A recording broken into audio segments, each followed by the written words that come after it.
Hey everyone, this is a quick video to show you how to use expansions and compressions and reflections as part of the transformations unit. We're also going to look at order of operations and inverses also in this video. So the first thing we're going to look at is how to draw some of these functions. So we have our base function here, and I've laid out the 4 points that are given to you. And I've written down 6 different functions that have had expansions, compressions, or reflections on the base function here. So quickly, just to summarize what they do, when you have a negative outside of the function, that means all the y values will change from positive to negative. So that means you're actually, for this one, you're going to reflect over the x-axis. For a negative inside of the function applied to the x means that all the x coordinates will reflect over the y-axis. So this will reflect over the y.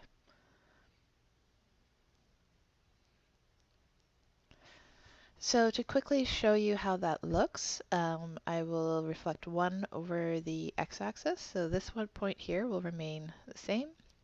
This point here will end up down here at 3 and negative 3. This point here will reflect over the x-axis. It will end up down here at negative 1, negative 2. And this point here will end up down here at negative 4, negative 4. Then by connecting the points,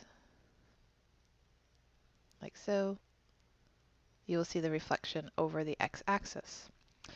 The reflection over the y-axis, let's do this in green, the x values will change their sign. So this point here will now end up at negative 6 and 0, which is slightly off my screen. This point here will end up at negative 3 and 3. So that will join up off the screen, so about there, like that. This point here will end up at 1 and 2, correct there. So it's going to kind of cross over. And the final point here will go to negative or positive 4 and 4, which will do that. Now the one thing to notice is that in all the reflections, when it goes over the x-axis, any points that are on the x-axis become shared points. When it reflects over the y-axis, any points that are on the y-axis become shared points as well. We can also look at mapping notations for each of those, and we can write a rule for this one. X and y will become, because it goes over the x-axis, the x will remain the same, the y will change signs, whereas here, your x will change signs and your y will remain the same. Okay, so now if we look at vertical expansions and compressions, so the coefficient is outside of the function, so it's affecting the y values. This one is being multiplied by 3, this one is being multiplied by a half. So as a result, this one here will be a vertical expansion because the y value is being expanded by a factor of 3. Whereas here, it's a vertical compression by a half. So if we look at the coordinate points for this one, the x values do not change in this case, only the vertical. They get divided by 3. So there's 2 ways that you can do this. You can look at each of the y components and evaluate what they would be if you divide them by 3 for the first, or sorry, expand them by 3 for the first one and divide it by half on the second one, sorry. So 0 times by 3 is still going to remain as 0. This point here is going to end up being at 9, which is slightly off my screen. 3, actually not, it's just at the top here. So there's my point there at 3 and 9. And if I look at this one here and I multiply it by 3, it is going to end up here at negative 1 and 6. And if I multiply this one by 3, it's going to be off the screen at 12. So what will happen is that you'll have a graph that will do straight lines. That's not too straight. Over here and then off the screen. That should be about there. So that would be if I expanded it and I multiplied and I used the exact same grid with the exact same scale factor. Now, another thing that you can do as well is change the scale on your actual grid. So if you actually want to change the scale of your grid, because the y values are being multiplied by 3, this point again will remain the same. This new point will become 3, 9. So we just change this point here to be 9. This point here will become negative 1, 6. So this point here will now become 6, and as a result, the 1 would have become a 3, right?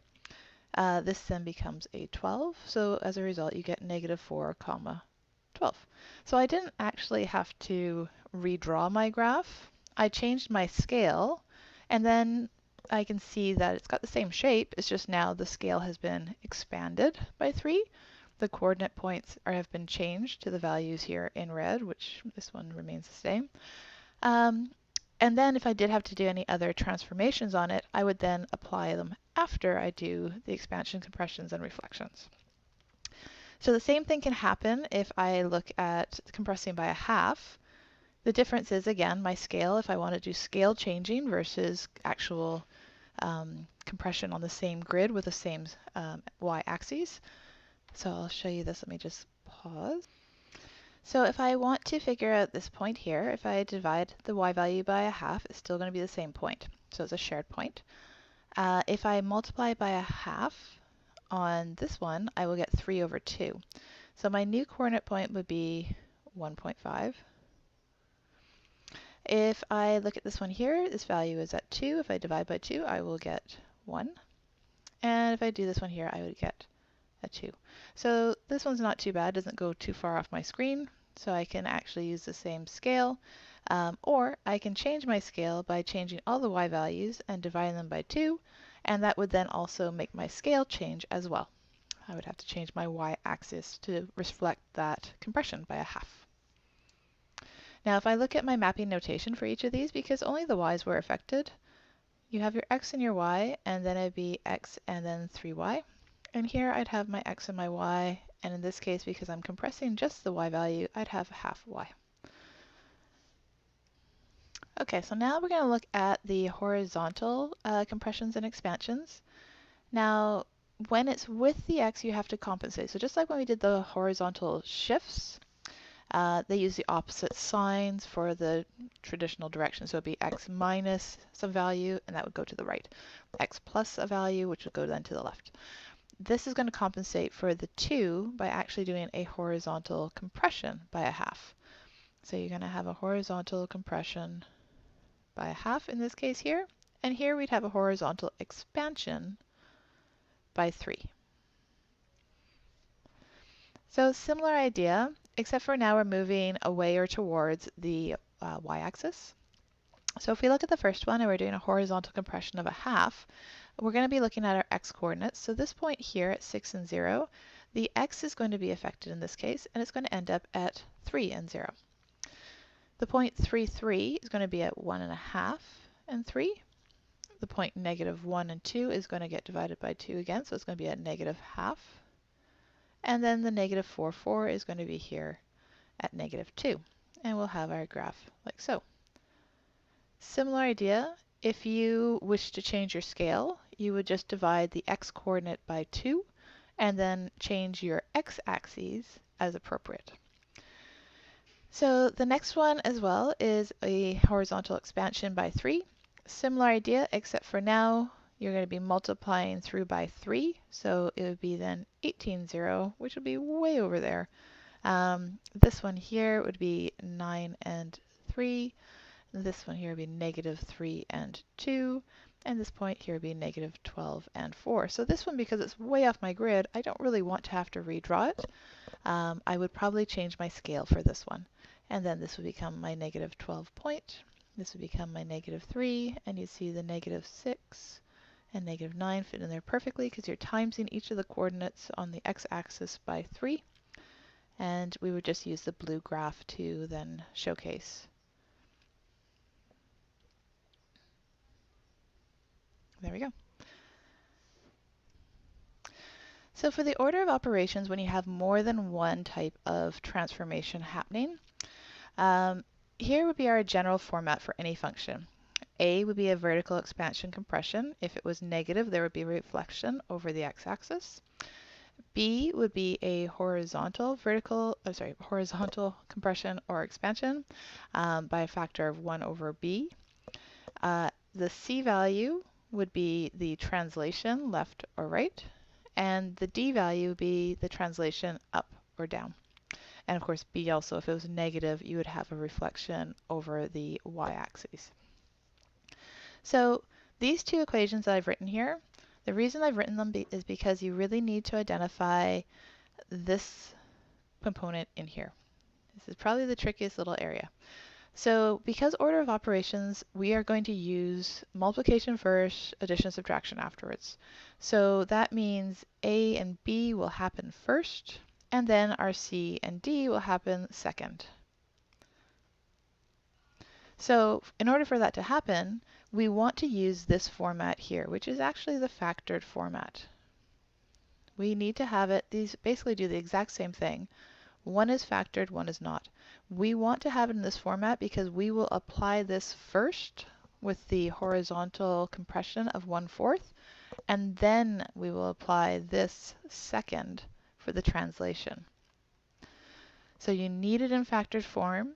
You may get an equation like this, but you need to remember that when it's with the x, you have to factor first, and this will actually be the format that you wish to use in order to apply your horizontal and vertical expansions, compressions, and reflections first, and then your horizontal and vertical translations second. Now we've talked a little bit about inverse functions already. An inverse is basically a function where the x and y coordinates will switch. It means the graphs will actually reflect over the line y equals x. So I've got a graph here, and ultimately your original function, you would have your x and y coordinates, and then for your inverse, so for instance, your x and y, you have -3 and 5. On your inverse, you would have 3 and -5. So basically, all the x and y coordinates will switch, which will then cause the reflection over y equals x. So if we were to fill in the whole entire table, you'd have your -3, -2. You would then have -2 and -3 as a point. You have 0 and 1 as a point. It will become 1 and 0 as a point. And as we go along the rest of the points, we'd have a 3 and a 1. It would then become a 1 and a 3. And then we would have 5, 4. And then we would have 4 and 5. Now, the original function that you see here is a function. It passes the vertical line test. But does that mean the inverse is a function? Well, not necessarily. Basically, the vertical line test, we'd have to check on this graph when we drew it, does it pass the vertical line test?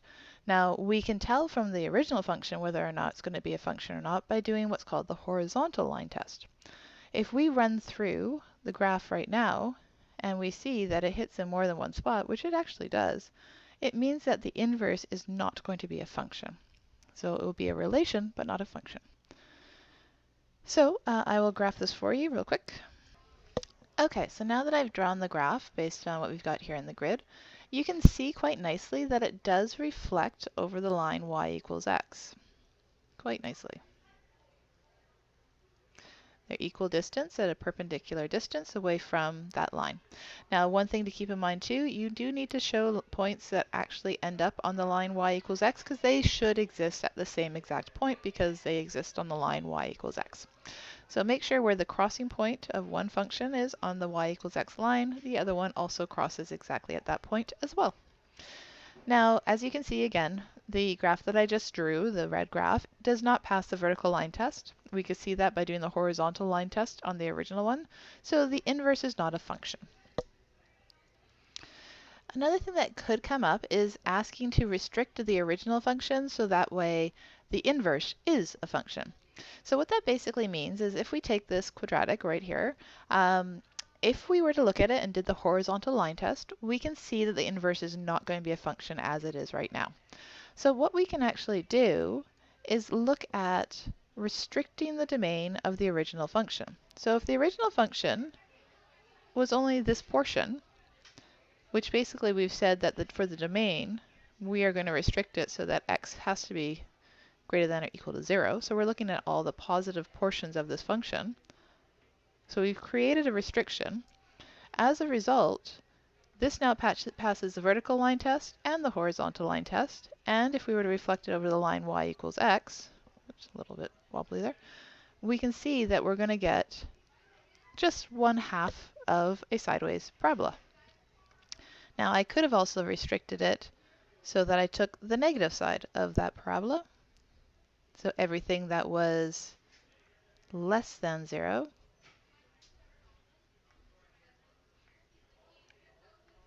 which is completely valid as well. It's just based on the vertex. Now if I was to sketch the reflection of this graph, we can see that this point here will get kind of the bottom side of the parabola. Now if we go back to the original function for any parabola, and we were to write out the function in this format here, again from last year, the vertex formula. When it's in this format, and we isolate for 1/2 of the equation, remember you will switch your x and your y, and you'll isolate for y to find the inverse. When it gets to this point here of square rooting both sides, you're technically taking the positive and negative of both sides. So I would have positive negative root x minus your q all over your a, and then I'd add p will then equal my y. So I would have this. Now because of the plus and minus that you see right here at the front, this is how we can split the function into two parts. This one up here would be the positive square root of your x minus your vertex point over your expansion plus your other point for your vertex. So that would be the upper half of the square root, whereas this one would be the lower half of the square root. So this would then constitute the lower portion versus the upper portion. And if you think about it in terms of reflections, this would be an original square root, and this would be a reflection of that square root, so the other half.